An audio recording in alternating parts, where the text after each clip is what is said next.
भारत माता की, भारत माता की। मंच पर विराजमान भारतीय जनता पार्टी के राष्ट्रीय अध्यक्ष श्रीमान अमित भाई शाह, श्रद्धेय लालकृष्ण आडवाणी जी, इसी धरती का गौरव, हम सबके प्रेरणा स्रोत आदरणीय डॉक्टर मुरली मनोहर जोशी जी, केंद्र में मंत्री परिषद के मेरे साथी और भारत सरकार के गृह मंत्री, यही उत्तर प्रदेश की आन बान शान ऐसे श्रीमान राजनाथ सिंह जी, हमारे सबसे पुराने मित्र। मैं अगर भारतीय जनता पार्टी में, जनसंघ में किसी राष्ट्रीय स्तर के किसी व्यक्ति को सबसे पहले मिला था तो वो हमारे आदरणीय श्रीमान कलराज मिश्रा जी को मिला था। मध्य प्रदेश के युवा मुख्यमंत्री श्रीमान शिवराज सिंह जी, राजस्थान के मुख्यमंत्री आदरणीय वसुंधरा जी, गुजरात के मुख्यमंत्री आदरणीय आनंदीबेन पटेल, केंद्र में मंत्रिपरिषद में मेरे साथी सुश्री उमा जी, केंद्र में मंत्रिपरिषद के मेरे साथी और उत्तर प्रदेश से राज्यसभा में आए हुए और देश की रक्षा की चिंता करने वाले श्रीमान मनोहर पर्रिकर जी, भारतीय जनता पार्टी उत्तर प्रदेश के नौजवान युवा अध्यक्ष और यही धरती के सांसद भाई श्री केशव प्रसाद मौर्य जी, मंत्रिपरिषद के मेरे साथी संतोष गंगवार जी, महेश शर्मा जी, मनोज सिन्हा जी, श्री वीके सिंह जी, साध्वी निरंजन ज्योति जी, श्रीमान संजीव बालियान जी, श्रीमान रमाशंकर कठेरिया जी, श्रीमान सुरेश खन्ना जी और विशाल संख्या में पधारे हुए और मंच पर विराजमान सभी वरिष्ठ महानुभाव और मेरे प्यारे भाई और बहनों,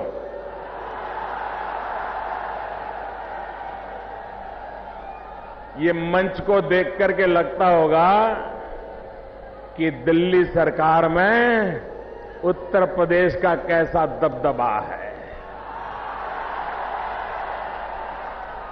प्रधानमंत्री उत्तर प्रदेश का, गृह मंत्री उत्तर प्रदेश का, रक्षा मंत्री उत्तर प्रदेश का, सब कोई उत्तर प्रदेश के। और आपका प्यार देखो, भाइयों बहनों, एक काम करोगे, करोगे, पक्का करोगे। देखिए, अभी अभी जो चुनाव हुए, देश के हर कोने में भारतीय जनता पार्टी को लोगों ने अभूतपूर्व समर्थन किया है। खास करके आसाम में, नॉर्थ ईस्ट के उस इलाके में भारतीय जनता पार्टी को भव्य विजय वहां की जनता ने दी है। अभी अभी जिन राज्यों में चुनाव हुआ, वहां भाजपा की कोई ताकत नहीं थी। वहां की जनता ने एक बहुत बड़ी ताकत दी है। और इसलिए मैं एक काम आपसे चाहता हूं, करोगे? आपके मोबाइल फोन में लाइट होती है, एक साथ सब लोग लाइट जला करके आसाम वासियों का अभिनंदन करके दिखाइए मुझे। हर एक के मोबाइल की लाइट चालू कर दीजिए। वाह, ऐसे जगमगा रहा है माहौल, आसाम की जनता खुद हो जाएगी। वाह, और हाथ ऊपर करके दिखाइए सबको, क्या नजारा है। हाथ ऊपर करके पूरा हिंदुस्तान देख रहा है, ये नजारा पूरा हिंदुस्तान देख रहा है। जो सोए हैं वो भी जाग जाएंगे। क्या नजारा खड़ा किया आपने, वाह।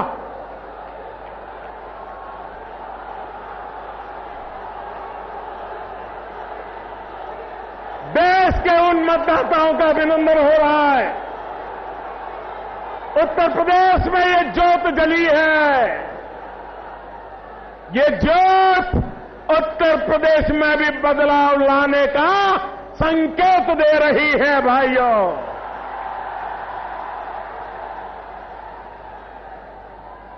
भाइयों बहनों,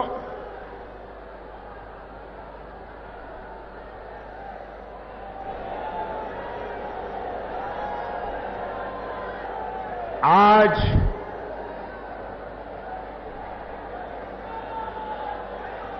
मेरे उत्तर प्रदेश के भाइयों बहनों, आपको भी पता नहीं है कि आपने कितना बड़ा काम किया है,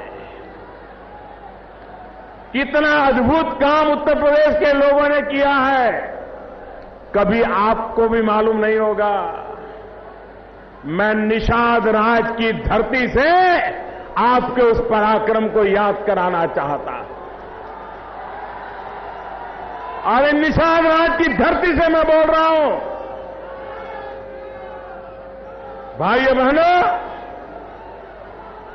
30 साल के बाद हिंदुस्तान को पूर्ण बहुमत वाली सरकार मिली है। उसका पूरा श्रेय मेरे उत्तर प्रदेश के भाइयों बहनों को जाता है।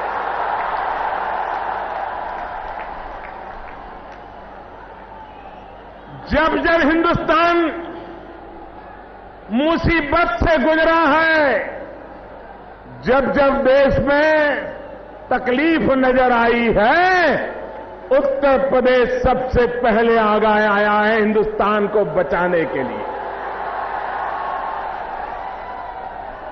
उत्तर प्रदेश ने हिंदुस्तान को जो दिया है, जिसकी कल्पना कभी कभी मेरा उत्तर प्रदेश का भाई भी नहीं करता है। उसको तो लगता है अरे मेरा काम था, मैंने कर दिया, आप जानो, आपका काम जानो। ये उदारता मेरे उत्तर प्रदेश वासियों की है। भाइयों बहनों, और जब स्थिर सरकार बनती है तो उसकी निर्णय करने की ताकत भी बढ़ती है। लोगों को कभी कभी लगता है कि मोदी जी अमेरिका गए थे, ऐसा हो गया। मोदी जी अफगानिस्तान गए थे, ऐसा हो गया। मोदी जी स्विट्जरलैंड गए थे, ये हो गया। ये जो कुछ भी हो रहा है ना, वो मोदी जी के कारण नहीं हो रहा है। ये जो कुछ भी दुनिया में भारत भारत भारत भारत हो रहा है, वो आप लोगों के कारण हो रहा है। 125 करोड़ हिंदुस्तानियों के कारण हो रहा है मेरे भाई। भाइयों बहनों,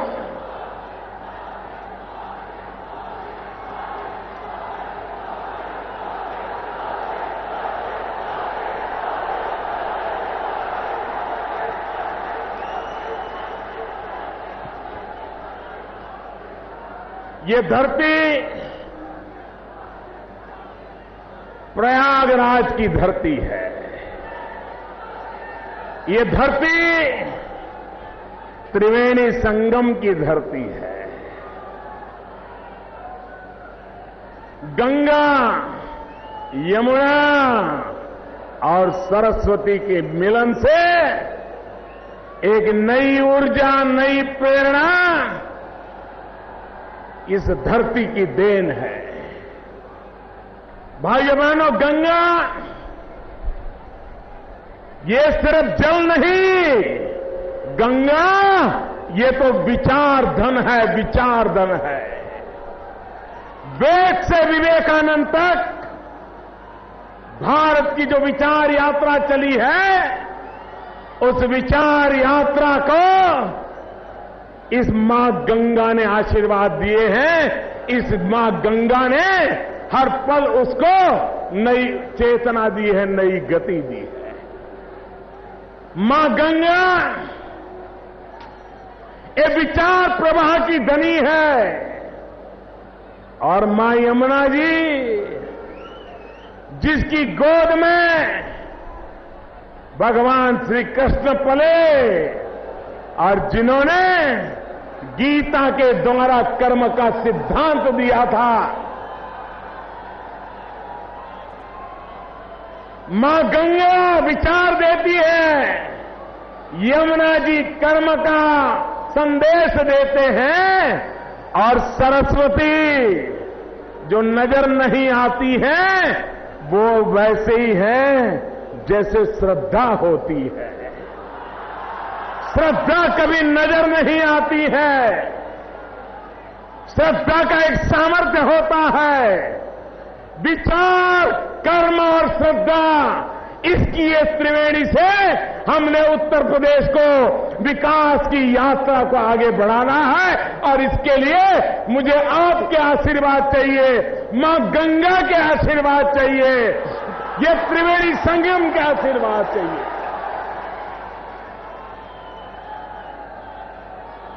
भाइयों बहनों, ये प्रयाग नाम कहते हैं, ये प्रयाग का मतलब होता है कि यहां पुराण काल में सबसे बड़ा यज्ञ हुआ था, प्रखर यज्ञ हुआ था और तब से इसको प्रयाग के रूप में जाना गया। लोक हितार्थ यज्ञ हुआ था। भाइयों बहनों, ये प्रयागराज की धरती पर उत्तर प्रदेश के लिए एक नए यज्ञ की आज शुरुआत हो रही है और वो नया यज्ञ है विकास का यज्ञ। उत्तर प्रदेश में हमें विकास का यज्ञ, और जब विकास का यज्ञ करना है तो हमें कुछ आहुति भी देनी पड़ती है। अगर विकास का यज्ञ तब सफल होता है जब उसमें अहंकार की आहुति दी जाए। विकास का यज्ञ तब सफल होता है जब भाई भतीजेवाद की आहुति देनी पड़े। विकास यज्ञ तब सफल होता है जब जातिवाद के जहर की आहुति दी जाती है। विकास का यज्ञ तब सफल होता है जब संप्रदाय के जहर की आहुति देनी पड़ती है। विकासवाद तब सफल होता है, विकास यज्ञ तब सफल होता है जब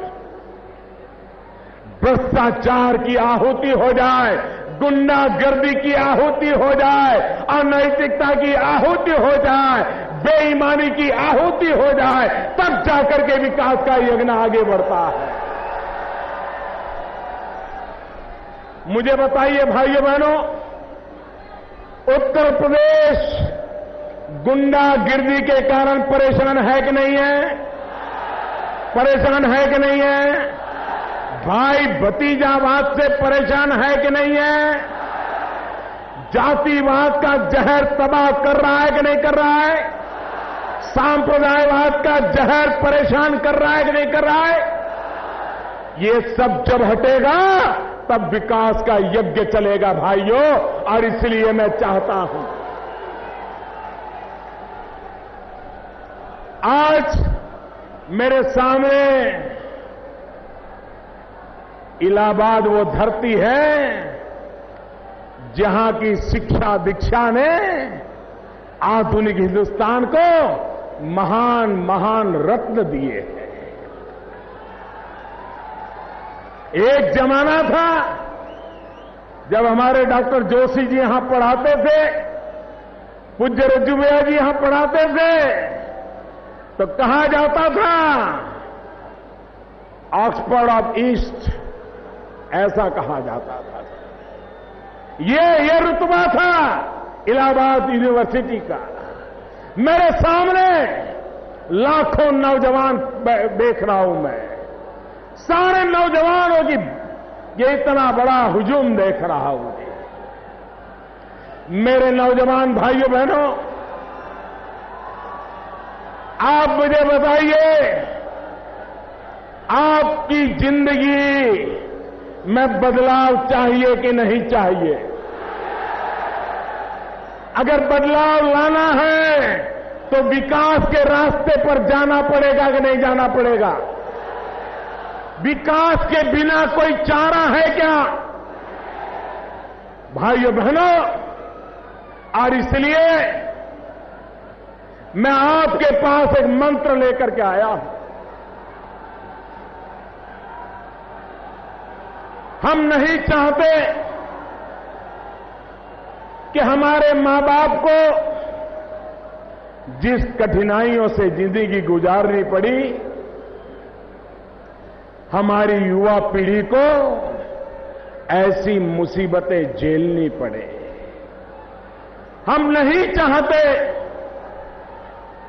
कि हमारे पूर्वजों को जिस कठिनाइयों से जिंदगी गुजारनी पड़ी, हमारी आने वाली पीढ़ियां भी ऐसी मुसीबतों से जिंदगी गुजारने के लिए मजबूर नहीं होनी चाहिए। और इसलिए मेरे भाइयों बहनों, हर समस्या का समाधान,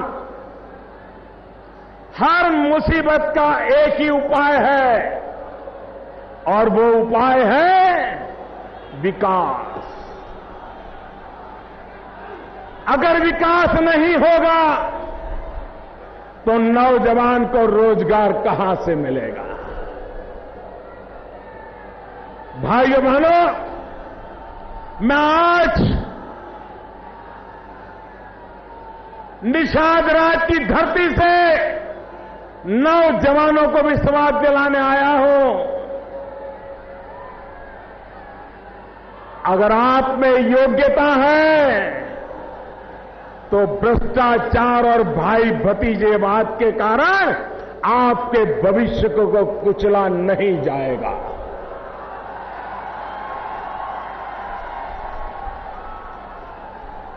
आपको आपके हक का मिले, आपकी योग्यता का आपको पूरा हक मिले, इसके लिए हम प्रतिबद्ध हैं।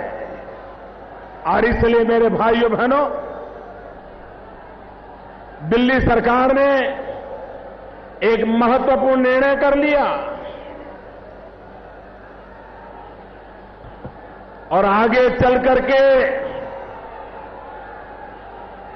आज कुछ लोग हमारी बात मानते नहीं हैं, लेकिन जनता जनार्दन का दबाव ऐसा आने वाला है, नौजवानों का दबाव ऐसा आने वाला है कि जो सरकारें आज हमारी बात नहीं मानती हैं, उनको भी मानने के लिए मजबूर होना पड़ेगा। ऐसा दबाव आने वाला है। वो दबाव किस बात का है? हमने दिल्ली में, भारत सरकार ने एक फैसला किया। मेरे नौजवान मित्रों, ये आपके मतलब की बड़ी महत्वपूर्ण बात मैं बताने जा रहा हूं। हमने एक महत्वपूर्ण निर्णय किया और हमने निर्णय ये किया, वर्ग 3 और 4 में सरकार में अगर भर्ती होगी तो अब इंटरव्यू की प्रथा बंद कर दी जाएगी। क्योंकि पहले क्या होता था, रिटर्न एग्जाम होता था, रिटर्न एग्जाम में वो पास हो जाता था, टॉप मोस्ट मार्क लेके आता था, बाद में वो बेचारा इंतजार करता था कभी इंटरव्यू कॉल आ जाए। अगर इंटरव्यू कॉल आ जाए तो फिर वो खोजने निकलता था कि कोई पहचान वाला मिल जाए, कोई परिचित मिल जाए, कोई दलाल मिल जाए। और फिर बोली जाती थी कि इंटरव्यू में अगर पास होना है इतने रुपये, यहां पर अगर पोस्टिंग चाहिए इतने रुपये। और वो नौजवान, पढ़ा लिखा नौजवान, मां बाप ने मेहनत करके बेटे को पढ़ाया, बेटी को पढ़ाया, उसको भी लगता था कि मैं मेरे मां बाप की सेवा करूं।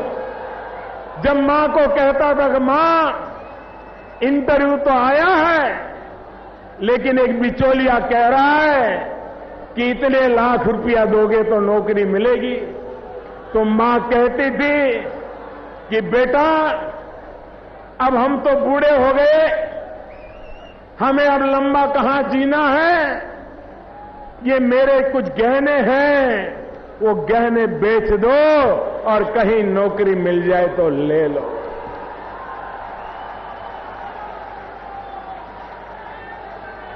उस बेटे पर क्या गुजरती होगी जब वो मां के गहने बेचने जाता होगा नौकरी के लिए ताकि इंटरव्यू में पास हो जाए। भाइयों बहनों, मुझे बताइए, ये इंटरव्यू भ्रष्टाचार का सिरमौर था कि नहीं था? नौजवान लूटा जाता था कि नहीं लूटा जाता था? ये इंटरव्यू हमने खत्म कर दिया है दोस्तों, खत्म कर दिया है। Find us on Facebook at facebook.com/etnow and don't forget to click the like button. You can also follow us on Twitter at etnowlive. To stay updated with all our programming, hit the subscribe button on our YouTube channel by logging on to youtube.com/user/etnow.